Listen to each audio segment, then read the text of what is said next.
quarta, das 4 às 5 da tarde, na Terra, com do sucesso, com Ademir Laurenti. Você sintoniza YK 736, Rádio Terra AM, operando em 330 kHz, emissora vinculada à Rede Terra de Comunicação.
No dia 18, na véspera dessa barbárie que fizeram no Itaim, Sim. Eu cheguei lá no gabinete do senhor subprefeito, estava lá na reunião, né, onde estavam reunidos lá toda a cúpula militar, e eu falei claramente, vocês vão fazer, né, o maior vexame que vai acontecer no Itaim Paulista. Mas é vergonhoso mesmo, veja você, que mais de uma centena de crianças jovens que se divertiam nos parques, no Santa Amélia e no Chico Mendes, não é? Com certeza.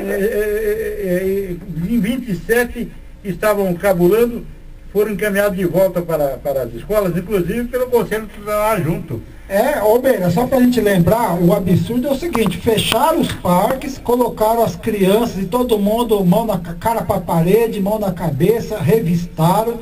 Isso daí, Meira, no antigo Código de Menores, que vigorou até 1979, era comum ter aqueles famosos comissários de menores que saíam na perua, catando as crianças, encaminhando para abrigo ou para adoção.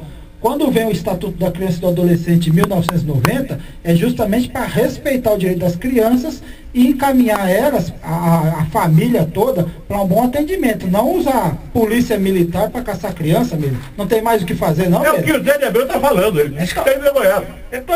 Veja bem, eu estou vendo uma foto aqui, onde tem uma perua do Conselho Tutelar, onde tem 1, 2, 3, 4, 5, 6, 7, 8, 9 adolescentes de cabeça baixa dentro da perua do Conselho Tutelar sendo encaminhados, levados para a escola. Ora, isso é uma vergonha, uma violação clara do direito da criança e adolescente. Eu não estou defendendo a questão da cabulação de aula, isso é uma outra discussão. Uma outra história. Isso é uma outra história. O que acontece é o seguinte: no Itaim Paulista, violaram o direito da criança e adolescente. Eu quero deixar claro: qualquer pai que quiser entrar no meu Facebook, eu falo, ajudo a levar na Defensoria Pública para processar esses conselheiros e processar o município por ter feito isso. E parabéns para a Defensoria Pública. Claro, com certeza. A Defensoria Pública foi criada aqui em São Paulo recentemente, em 2006, mas já está atuando nessa questão, inclusive aquele mau exemplo que tem na cidade de Fernandópolis, onde um juiz também criou esse toque de recolher, onde vai polícia caçar criança. A Defensoria Pública está com uma ação civil pública para anular aquelas decisões, para não espalhar pelo Brasil inteiro, né? Realmente foi lamentável, né? Diz respeito aos direitos constitucionais das pessoas de todas as idades, né? E outra coisa... De utilizar uma área verde para um lazer primaveril. Outra coisa, Meira, no jornal lá na Folha, eles falam, por exemplo, o repórter coloca, de que os conselheiros consultaram o Ministério Público. Eu duvido muito que o Ministério Público apoie uma situação dessa. O Ministério Público, eu acho que ele tem mais cuidado em relação a isso, e não foi feita consulta. Eu até falei para os conselheiros, eu quero ver o documento, porque eu sou do Fórum Regional do Itaim, falei, quero ver os documentos que vocês consultaram a Defensoria Pública. Cadê o documento? Não existe isso.